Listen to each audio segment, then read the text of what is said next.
We are so thankful that you have made the choice to tune in to one of ACC's messages. As you're listening and diving into the truths that are being shared, we challenge you.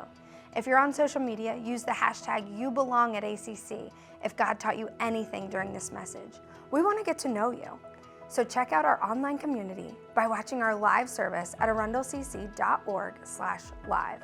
This is where you can interact with other viewers in the chat, fill out a prayer request, and follow along with message notes. And we believe that God is going to do some awesome things in your life today.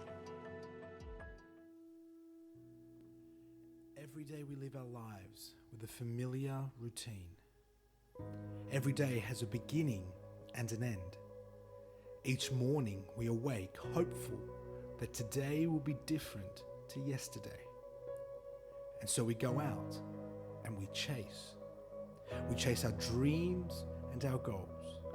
We work hard and amass wealth. We seek pleasure and happiness in the things that we do. But have you ever noticed? We pursue riches and glory, but it never feels enough. We work hard and long, but our goals still feel out of reach. We long for comfort and pleasure, but are met with suffering and strain at every turn.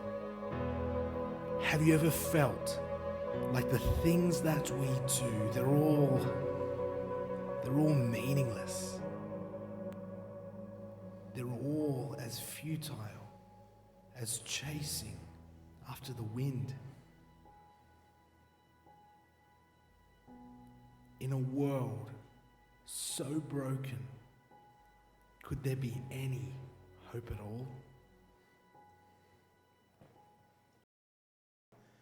Hey, good morning, Arundel Christian Church. Great to see you all here. Before we get into my message today, we're in our third week in our book, our series called Meaningless, going through the book of Ecclesiastes. Before we get into that, I want to just reiterate a couple things. One, if you are a lady in the room right now, especially if you're like 14 and up, man, we would love to have you at our Imprint conference this Saturday. It's not too late to sign up, so make sure you do that. It's going to be awesome. Really great time. I'd hate for you to miss it. The other thing I want to highlight is 2 Sundays from now. Everyone hold up 2. So not next Sunday, but the Sunday after that, we got a really special a Sunday service planned. We're having what's called Vision Sunday. And what happens on Vision Sunday is we not only celebrate and kind of announce all that God has done at ACC this year, but we're also going to reveal all that God's going to do next year, all the goals that we've set, our sermon calendar for next year. We get to talk about some really big, exciting things. So you're going to want to be here if you want to know what God's going to do with this church next year. Make sure you're here for Vision Sunday. And to sweeten the deal a little bit, you know that if you come on Vision Sunday, we always have an annual theme shirt. And so if you come on Vision Sunday, we have a t-shirt for you. We're getting all the different sizes for your kids, etc. So we got a shirt that we want to give you that kind of will carry you through the next year. Plus, after third service next week, we have, after Vision Sunday, traditionally, after the third service, we all go out into the parking lot and we have a party together, all right? And so instead of party in the parking lot this year, we're calling it Carnival in the parking lot. We got some carnival games and some different things going on. I believe what I've heard is one of the things you can buy raffle tickets to determine which one of you gets to throw a ball at a dunk tank to dunk your pastors. And I think Katie is also one of our kids ministry leaders, threw herself up there. So if you want a chance to try to make me fall into a tank of water, you can buy your raffle tickets today out in the lobby. Also, there's a dessert contest. And so if you got a really great dessert and you want to bring it and enter it into the judging contest, there's some cool things there too. So make sure, that's how many weeks from now? 2 Sundays from now. Make sure you're here and get that shirt. Come enjoy that carnival in the parking lot with us, all right? All right, we are in our third week going through the book of Ecclesiastes, and I know a lot of you are probably thinking at this point, like, this book is a total bummer. Like, it's a very depressing book to read through. When I read through verses like this one, Ecclesiastes 6, verse 12, it says, "In the few days of our meaningless lives." I mean, can you just, like, already, I want to just put the whole book down, right? Hey, church, really great news for you. In the few days of your meaningless lives, right? Who knows how our days can best be spent? Our lives are like a shadow. Who can tell what will happen on earth after we are gone? I mean, this is just kind of the epitome of kind of one perspective. When you read the book of Ecclesiastes, it's really easy to say, you know what, I don't really want to read this. Can't we do a sermon series on like a fun book? Can't we just move on to Song of Solomon? Right? That's a much more enjoyable book, right? And so, like, what are we doing spending 4 weeks in this book? But here's my suggestion to you, is that if you change your perspective, and especially if you wait until next week when Solomon gets to the punchline, it'll all make sense. So it doesn't have to be a depressing book. It all depends on your perspective. And just a summary to kind of get us to where we are right now, we're going to cover 4 different chapters today, but I want you to know what we've covered so far in kind of our overview of Ecclesiastes in the first 2 chapters. You've got this guy named Solomon, right? King Solomon, the wisest man besides Jesus to have ever lived, and he's gone through life under the sun trying to find meaning and purpose and all the things he could grab onto. He was really living in a way that was kind of not really the way God would have him seek meaning and purpose. He was trying everything to find meaning under the sun. And his perspective was essentially that verse you just saw. Everything is meaningless. There's no purpose in it. When those things are your purpose, they don't amount to anything. Pastor John gave us some really great visual illustrations of like a mist, right? That word hevel can be actually translated to a mist or vapor. You see it, but then it's gone. Another way to translate that word that I really enjoy is the word an enigma. It's like Solomon is saying all these things, they're like an enigma. They're technically there. Even when Pastor John sprays water in the air, you can see it because it's all gathered together for a moment, but then it kind of dissipates. It's still there. It still is adding humidity to the room. It still technically has some sort of purpose, but you can't really grasp onto it. And so this whole book, like Solomon is writing from experience. This is something he actually tried to find meaning and purpose in his life in all these ways. And so now he's really writing rhetorically. He's telling you about a season where he's trying to find meaning and purpose in all this stuff, and he's kind of writing about how he was thinking at that moment, because he's going to get to a punchline that makes a whole lot of sense next week. But there's a lot we can grab from it this week. Solomon realizes that wisdom and knowledge and wealth and success and sex and health and food and wine and stuff and legacy, all those things, if they're all that you got going for you, if your identity's caught up in those things, they are going to amount to nothing. Now, what I find interesting as we're going to look through chapters 3 through 6 today, the thing that ties all this together is this concept of time. In fact, my message today is called The Power of Time. I want you to think about this for just a moment. We all understand time as like this line graph that all of us are on. Right now we're here, and tomorrow we're going to be here, and we're all progressing through this timeline of life.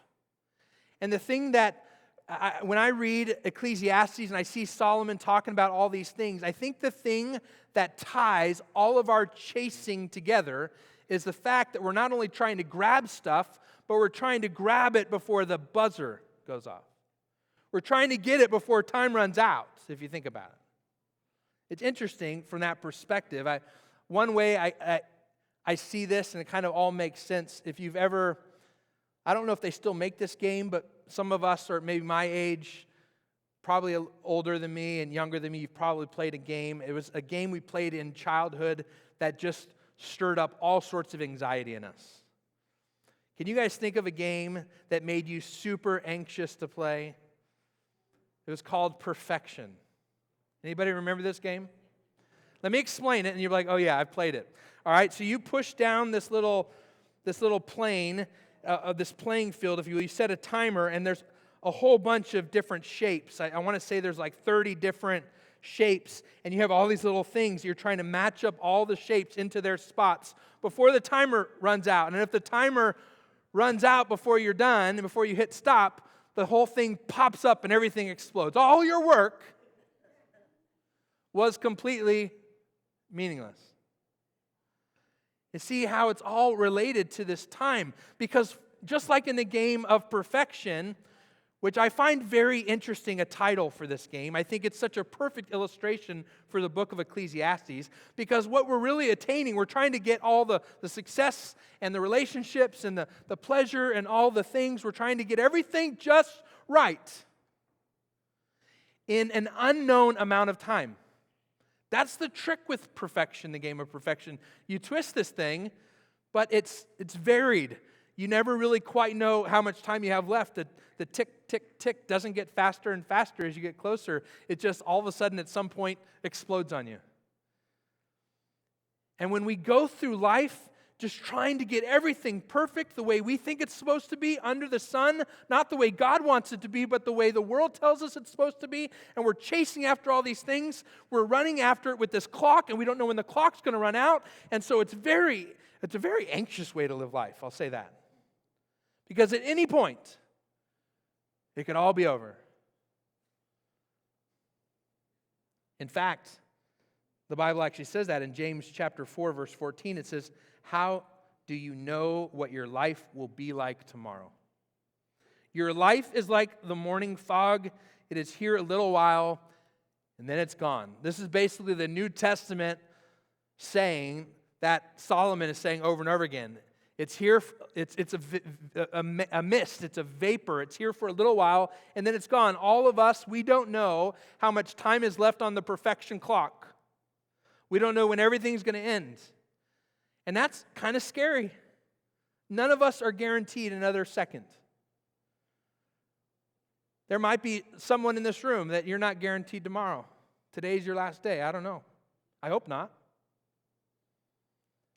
But when we think about time from that perspective, you can see why it causes us to chase after things that aren't important, because we get so caught up in the anxiety of the time-boundness that we do our life in that we start focusing on things that aren't important in the long run, because we forget that there's something after the clock ends. Those of us who are believers, there's something at the end of the race. We're going to talk more about that. And it's not just death that gets us all caught up. I mean, there's a time certain things are going to happen. We don't know. So it causes us to race. Like, for example, we don't know how much time might be left with someone that we love. We don't know how much time will be left with our children. We don't know how much time will be left with maybe a relationship that you're in, and you're just so worried about that whether or not it might end, that you're constantly anxious about that. Maybe you're not sure how much time you have left with those knees you got. You just love some stuff, you like some certain hobbies or activities, and you're constantly worried, when am I not going to be able to do this anymore? Maybe it's, you don't know how to fit all the stuff into your vacation that you know has a finite end date. How many of you vacation this way? That when you are on a vacation and you've paid to fly your whole family somewhere far away, that once you get there, you're thinking, man, we're here. We're going to cram it all in. Everything we can see, everything we can do, all the best restaurants. We've got to get it all fit in. How many of you vacation in such a way that when you're done with your vacation, you need a vacation?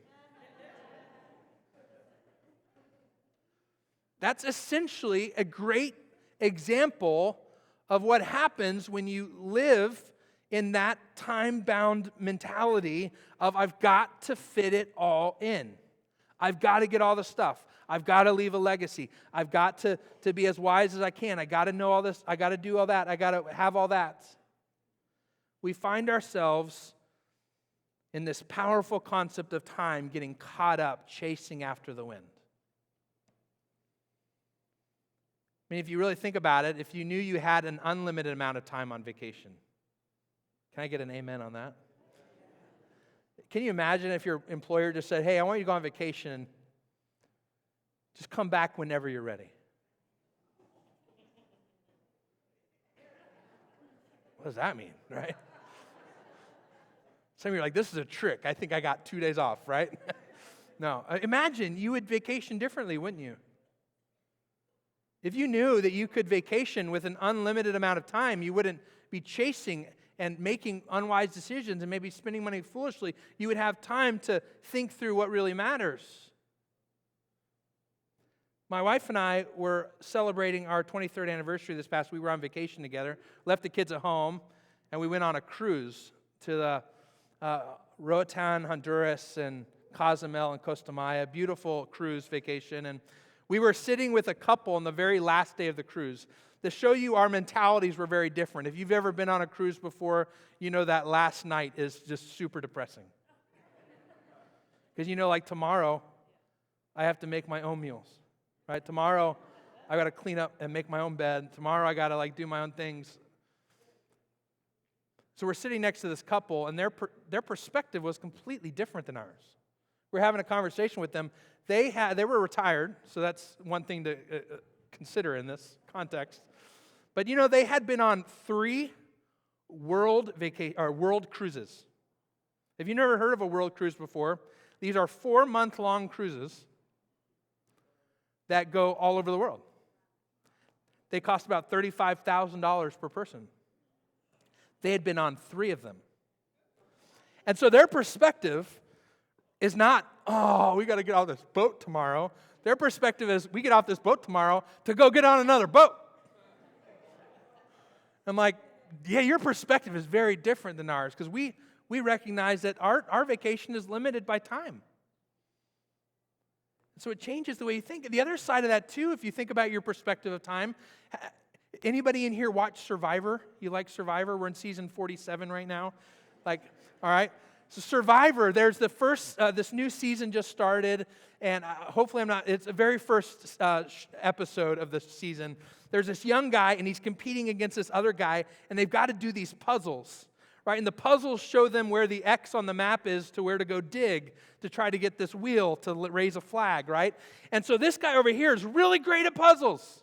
He finishes his puzzle real quick, and then he finds out where his X is, and he screws up because he should, once he knows where he's supposed to dig, mess up his puzzle. But he doesn't. He leaves it perfectly right there. And so this other kid is struggling, and he's got the clock going, right? The time is ticking. Time is ticking. Only one of them's going to win. And so what does he do?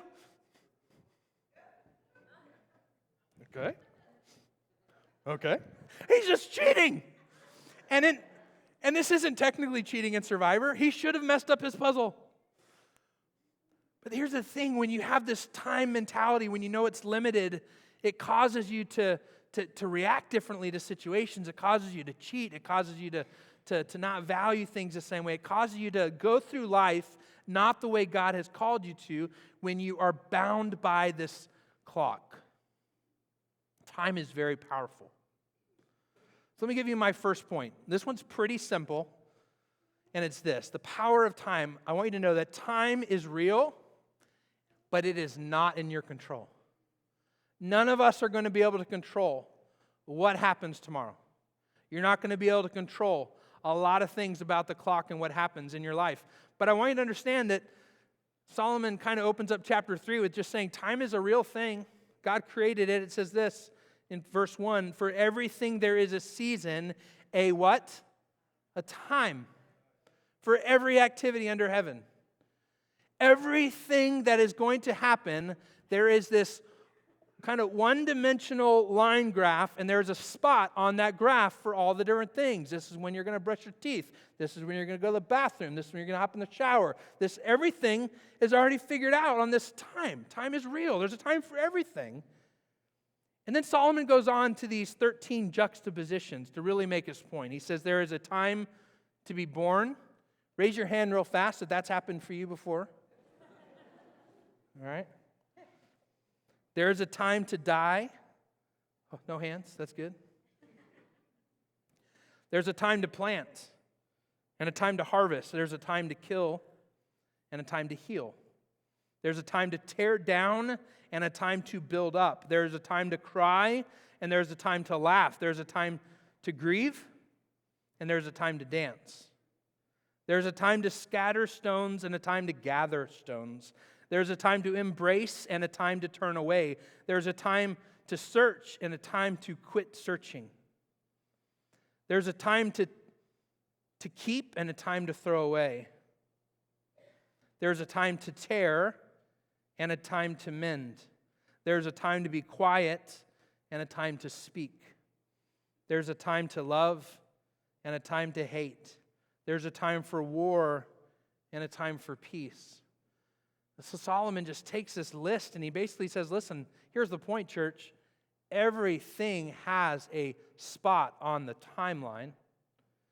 God, who is outside of time, is good, and he knows exactly where everything's supposed to fit and how it's all going to fit together.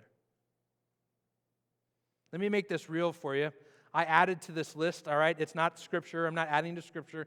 I just want to try to bring this into some of our current reality for just a moment. How about this?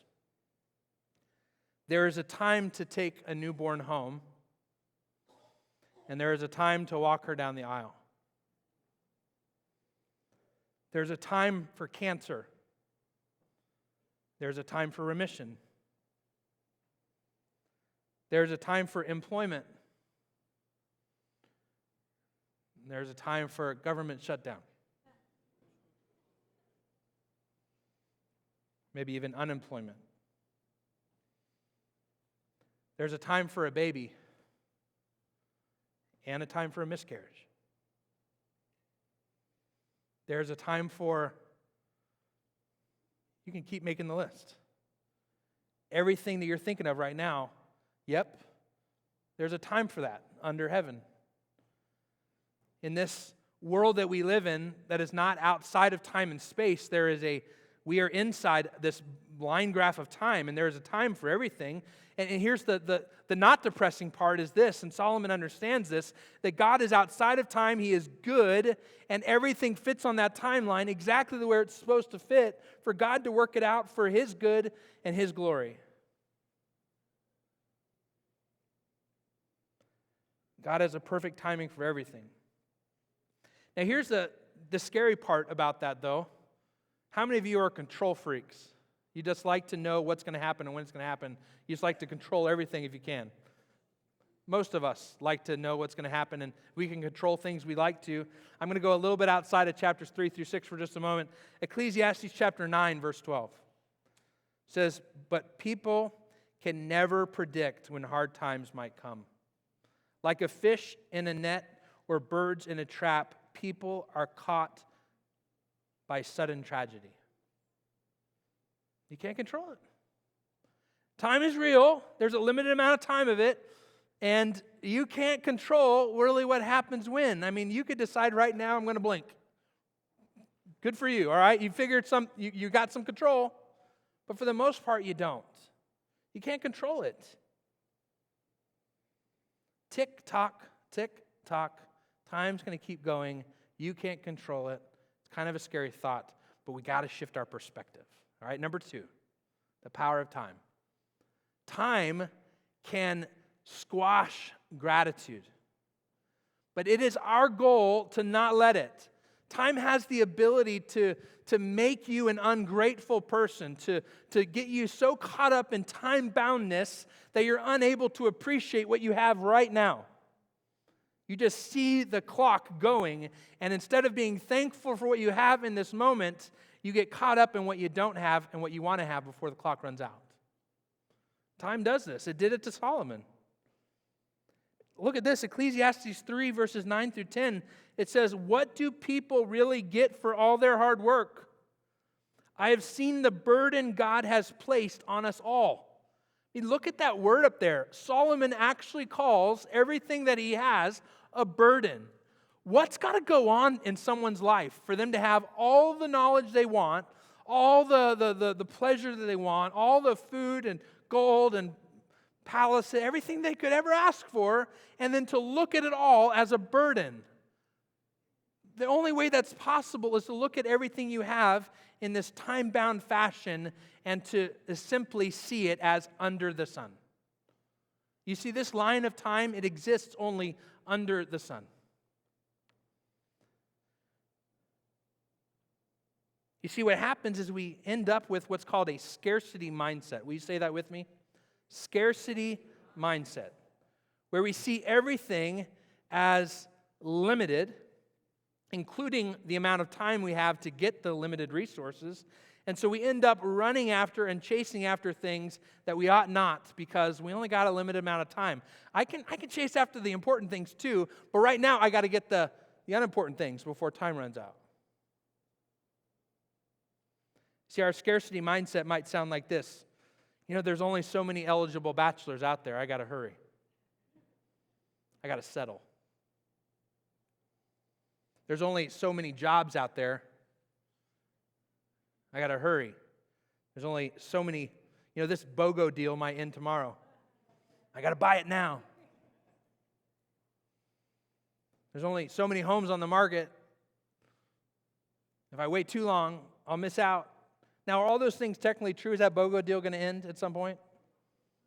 Probably not. They're going to call it something different tomorrow, 50% off, right? But for the most part, yeah, that home's not always going to be on the market. There are, that person maybe you're interested in dating is not always maybe going to be on the market. But we get caught up in letting these things control the way we think. This scarcity mindset, it's going to change what we chase after. Now, this next verse, I think the young people in the room will appreciate it more than anyone else. It's Ecclesiastes 6:7.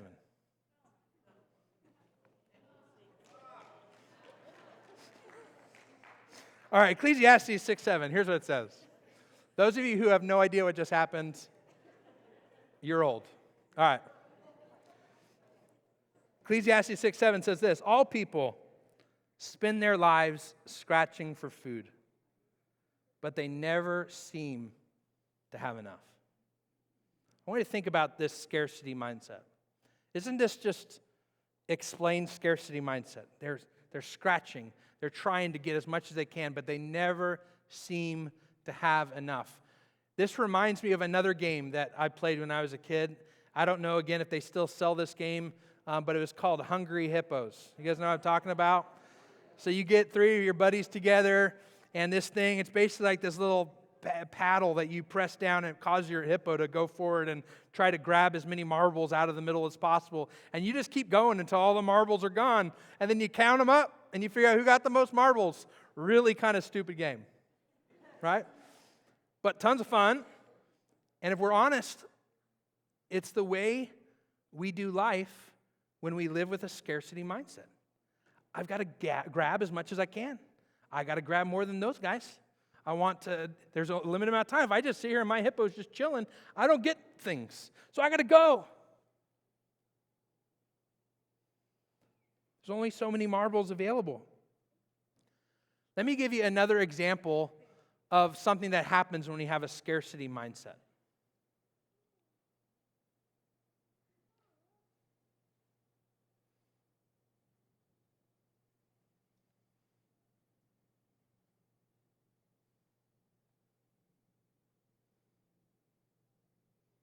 Kind of awkward, right?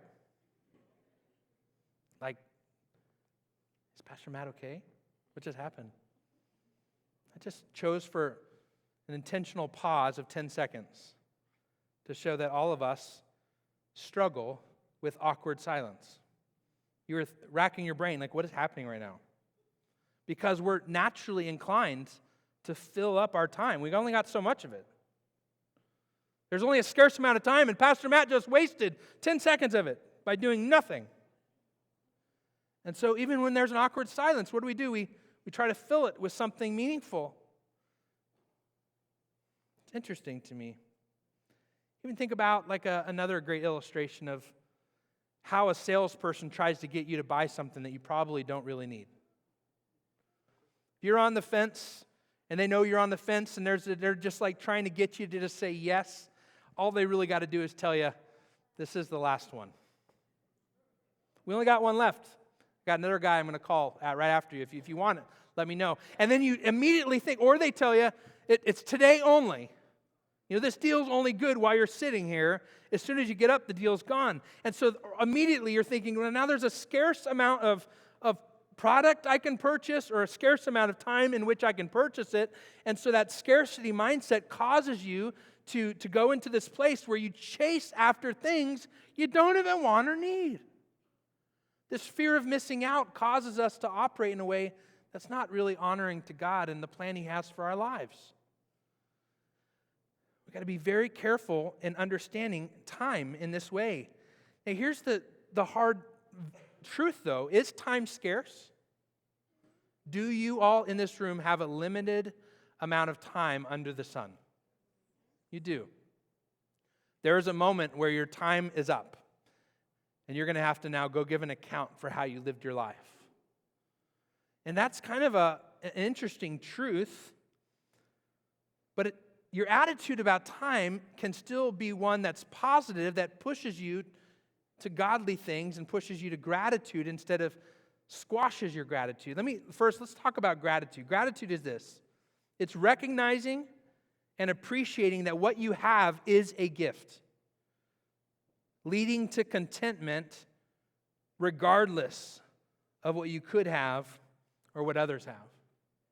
It's simply recognizing that the things that you have, think about the most valuable thing that you have for just a moment. In fact, let's look at a verse together. We're going in just a moment, we're going to take kind of a serious view kind of what we have. But check out this verse. Hebrews 13, verse 5. It says, don't love money. Be satisfied with what you have. For God has said, I will never fail you. I will never abandon you. So when you look at all the things that you have, believers, listen, if you're a follower of Christ in this room, you have a relationship with Jesus, He makes a promise that He will never fail you. He will never abandon you. So when you take a survey of all of your stuff, there's one thing on there that ought to just trump, who cares what else is there? You've got Jesus. You've got a relationship with God that's going to last outside of this timeline. That's incredible. And so when you look at anything else that Jesus has decided to bring with Him and bless you with, that's all a gift. But instead we chase after trying to, well, that guy's got that, I want that. Or I really think I want that. And so we start chasing after things that don't really matter. Why? Because we're bound by this time and we think that we have a limited amount of time to get what matters, when God's saying, listen, you have me and I will never. That goes outside of this timeline. Never fail you and never abandon you. Which leads us to my third point. Write this down. Time makes you race. So run the right race. It's like in PE in middle school, right? In California, where I grew up, you couldn't graduate, you couldn't move on from 8th grade until you could accomplish a mile in a certain amount of time. Now, there were certain exceptions for people with special needs, but for the most part, we had to, and it wasn't a large amount of time. You had to be able to complete a mile in 15 minutes. That's a lot of time to do a mile. But it's funny how all those days of PE, when everyone has to go and walk a mile, like we're all just moseying and nobody really cares about how many laps or if we actually complete a mile. But on that last day, when it's like, hey, you got 15 minutes, everybody goes a little faster. Got to finish in 15 minutes. When somebody puts a clock on your activity, then all of a sudden it causes you to race. Now I've got to go. I've got to move. I can't. And this is true. I mean, think about Minute to Win It. The game show on television, right? They give you something very simple to do. It's not really hard to maybe take all the tissues out of a tissue box. If I said, hey, you've got as much time as you want, I just need to take all of these tissues out of the tissue box, nobody would think, that's easy. Or everyone would think that's easy, right? But if I tell you got to do it with one hand tied behind your back and with 60 seconds, now you got to go fast. Because when somebody puts a clock on something, it's going to cause you to race. Now the question is racing good or bad? I want to suggest, and Paul suggests in his letters, that racing isn't a bad thing. We are all bound by time. We are all called to run a race. Let me show you a couple versions of this. 1 Corinthians verses 9 says, or chapter 9, verse 24 says, don't you realize that in a race, everyone runs? But only one person gets the prize. So run to win. Or how about Philippians 3:14? I press on to reach the end of the race and to receive the heavenly prize. Paul is simply saying, yes, all of us, We have a limited amount of time. We are running a race. Just ask yourself, which race are you running? Are you chasing after the wind?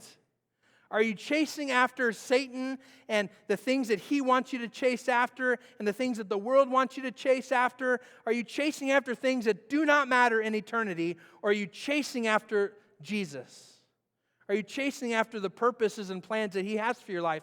All of us are bound by time. We're all racing. And Solomon's simply saying, listen, I ran that race.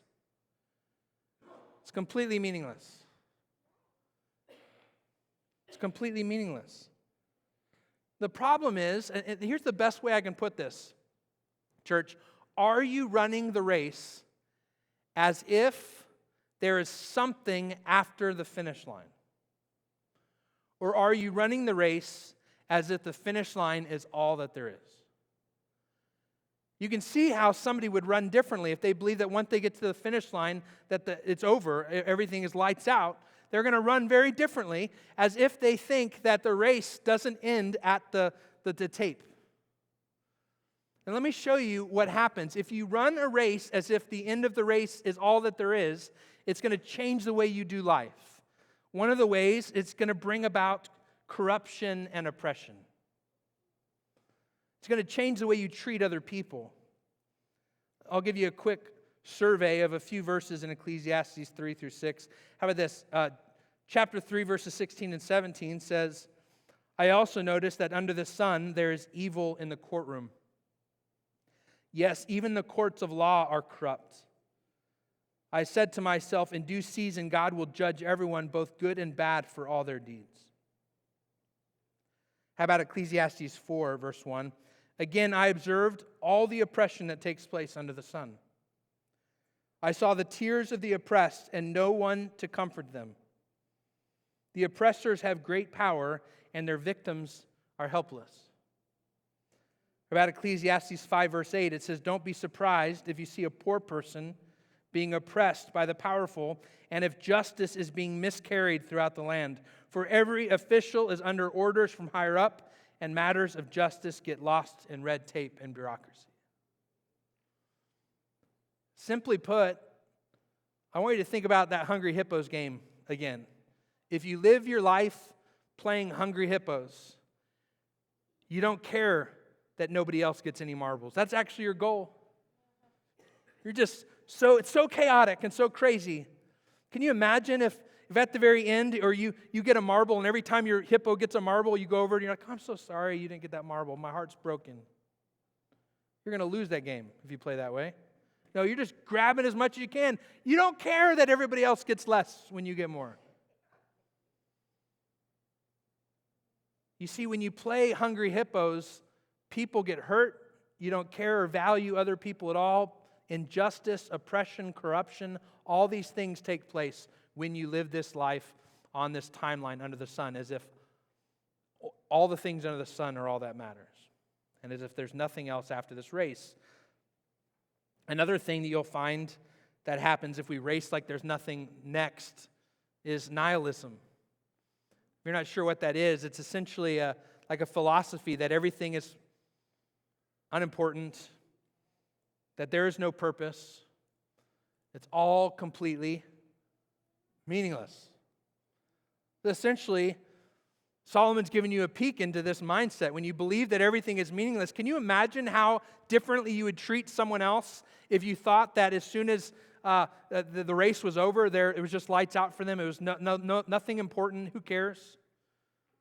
Can you imagine how a world that doesn't believe there's something after this race treats each other? We get to see it just by looking out into our world today. It's nihilism. Nothing matters. There's no importance. We're all just cosmic accidents. I'll show you how we see some of that ideology here in these chapters.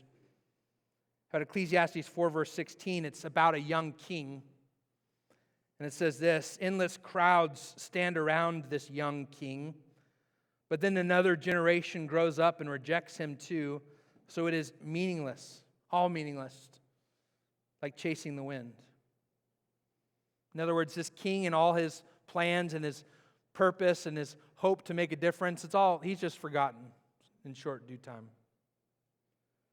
Ecclesiastes 5:16 says, people leave this world no better off than when they came. All their hard work is for nothing, like working for the wind. I want you to see again, this is Solomon writing rhetorically with a real perspective that he had earlier in his life, saying, I went through life actually feeling like, what's the point of any of this? You see, when you live your life that way, it leads to this nihilistic idea that nothing matters, who cares? And you just kind of maybe even check out. Now, what's interesting about these verses is they're technically true. Can we agree that there is going to be a time where that young king is no longer in power and he gets forgotten and nobody really even remembers him at all? Sometimes we get so full of ourselves, we think that if you were to leave your place of employment, that the whole place would fall apart without you. Can I break something to you? They're just going to hire someone else and keep going. They might struggle for a month trying to figure out all that you did. But they're just going to keep going. There's a pastor friend of mine that when you go into his office, he's got a big banner on the wall and says, preach, period. Die, period. Be forgotten, period. Just a reminder, we're not that important. And so when we live our lives as if we're just trying to gain that kind of notoriety and importance, where one day, 100 years from now, any of you remember even your fourth great-grandparents' names? They're forgotten. And so there's truth in this. But you got to ask yourself, are you running a race that matters outside of this timeline? Because this timeline doesn't matter. At the end of this timeline, there's the things that matter outside of it. Let's look at number 4. Number 4, write this down. Time is temporary. Eternity is better. Time is temporary. Eternity is better. Let me explain what I mean by this. A lot of us, because we're so bound by time and our understanding of time, that if I asked you to explain eternity to me, probably what you'd do is you'd take that same time line graph that we put all of our stuff on. If I were to say, hey, here's where you were born, here's where you got married, here's where you this, here's where you that. We put all this stuff on this timeline. If I were to ask you to explain eternity, what you do is you draw this end of the line longer and put an arrow on it facing into the past. And then you would take on the other end a line going in this direction. You put an arrow on it, and you'd say, see, this timeline just keeps going in both directions forever. That's eternity. And while I understand explaining it that way because that's all that our minds can probably grasp, I want you to actually think about eternity differently. Eternity is not our understanding of time with arrows on the end. It's off of that line altogether. Think about this about our God. Do you believe that God is everywhere all at once? So do you believe that God is here at Arundel Christian Church right now? You know, it's kind of hard to understand this in the natural sense, but supernaturally, He's present with us. But He's also at a church on the other side of the world in Nepal, worshiping with them when they wake up this morning to worship. And He's both places all at once. We understand that, and we don't really quite get it because it's supernatural versus natural, but we've grasped that. What will really blow your mind right now is, do you know that God is also every when? He's not only everywhere, He is every when. He is right now at the creation of the world. He is right now 1 trillion years, humanly speaking, beyond Him coming back and destroying this place. He is every when. In fact, let me show you a couple verses about this. 1 Peter 1 verse 20 says, God chose Jesus as your ransom long before the world began. Whoa, hold on. This verse says that God had already decided that He was going to send Jesus to pay for your sin before He even made the world, before He even put a tree in it that He was going to tell humankind not to touch. before he created Adam and Eve. He already knew what they were going to do. He already knew what their free will, what choice they were going to make. He knew how that was going to bring things. He knew about all the generations leading all the way up to you. He knew about your sin. And even before all that, he decided, I'm going to send Jesus because I love you. He's outside of time. He's not on this little line that we've got going on in our heads. Solomon actually says the same thing in Ecclesiastes 6, verse 10. He says, everything has already been decided. It was long ago. It was known long ago what each person would be. So there's no use arguing with God about your destiny. You see, our God is so good. He is not only everywhere and present in all that's going on, but He is every when. He is outside of time. And so I want your perspective of eternity to shift. That what happens when this race is over is not that you just get a little arrow put on your timeline, but that you get pulled out of time altogether. You get to experience the outside of time supernatural nature of our God. We're no longer going to be living. And the word eternity is just a word that we've given this concept so we can understand it humanly speaking. We get to be with God forever, outside of time and space. It's amazing.